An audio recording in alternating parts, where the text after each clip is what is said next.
थक गए, पर 60,000 भाइयों का पता नहीं पड़ा। अब भाई जीवित हो तो मालूम पड़े, भाई जिंदा हो तो मालूम पड़े। अब राख के ढेर से कौन पहचानेगा कि इसमें 60,000 है? कोई ऐसे मुट्ठा भर भर के राख का ढेर लगा दे और कह दे तुम्हारे भाई हैं, तो कौन मानेगा इसे? कौन मान सकता है उसको?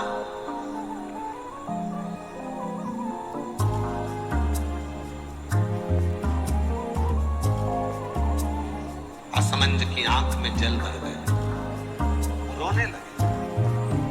कई लोग कथा में आते हैं, उनकी आंखों में भी पानी रहता है। जब वो शिव महापुराण की कथा सुनते हैं तो कभी कभी उनकी आंख में आंसू आ जाते हैं। बाबा, ओ मेरे भोले बाबा, कब सुनोगे? छत्तीसगढ़ में जब जब कथा होती है, मैं अपना बैग लेकर, अपना दरी लेकर पहुंचती हूँ बाबा, झोली पसार कर आपसे विनती करती हूँ बाबा, कोई गलती हुई हो क्षमा करो ना बाबा, मेरी भी झोली खुशियों से भरो ना बाबा। बाबा, ओ बाबा, ओ गढ़रानी, त्रिकालदर्शी, कैलाशी, अविनाशी, कब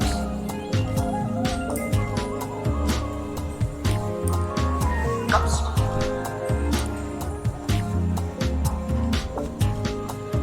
कई नवयुवक बेटा बेटियां कथा को सुनने के लिए आते हैं तो वास लेकर आते हैं, हम भी मेहनत करें, हमारी भी नौकरी लगे, हमारी भी जॉब लगे, सरकारी नौकरी हमारी भी लगे, अच्छी जॉब हमारी भी लगे। बेटे बेटियां आते हैं, कथा में बैठते हैं, सेवा करते हैं।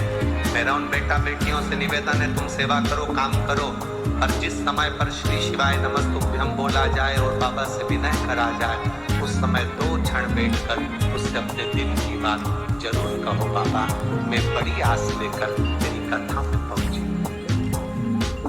बड़े विश्वास के साथ।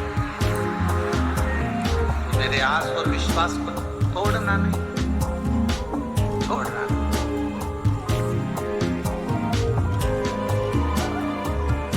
मेरा आस और विश्वास टूटना नहीं चाहिए, मेरा भरोसा छूटे ना।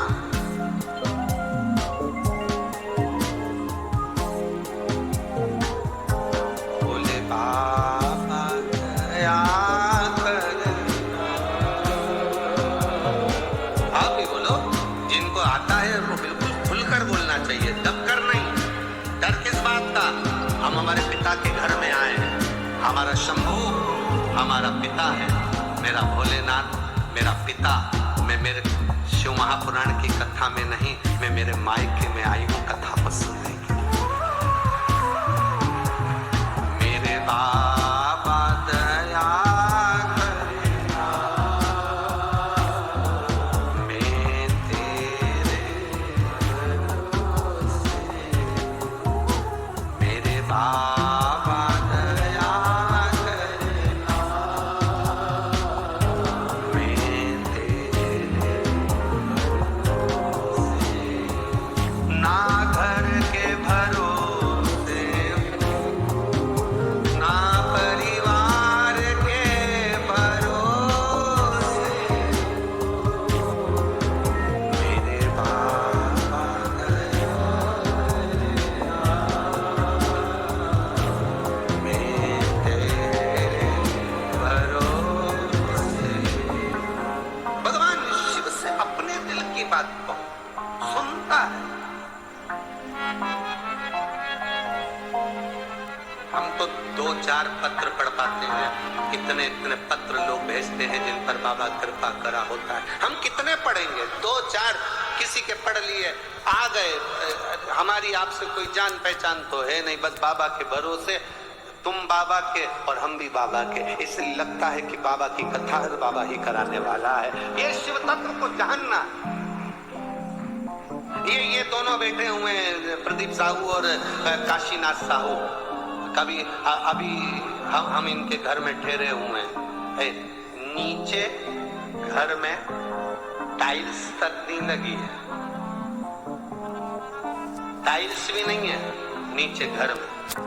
जहां निकलकर हम कमरे में जाते हैं, उस कमरे में केवल उन्होंने सोचा होगा गुरुजी आए हैं, कैसे एक छोटे से घर में रहें, तो उन्होंने एक ऐसा लाल कारपेट बिछा दिया जिससे हम ऊपर तक चले जाएं और कमरे से वापस नीचे।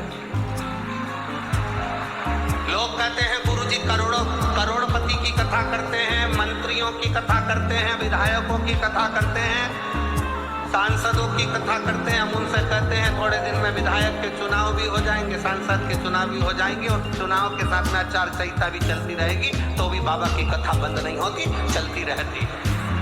कथा, जिसके पास करोड़ों का धन होता है उसके पास कथा कराने का मन नहीं होता, कथा कराने का मन तो गरीब के पास होता है। किस फैक्ट्री वाले को फुर्सत कथा कराएगा? अरे बोलो तो जम के।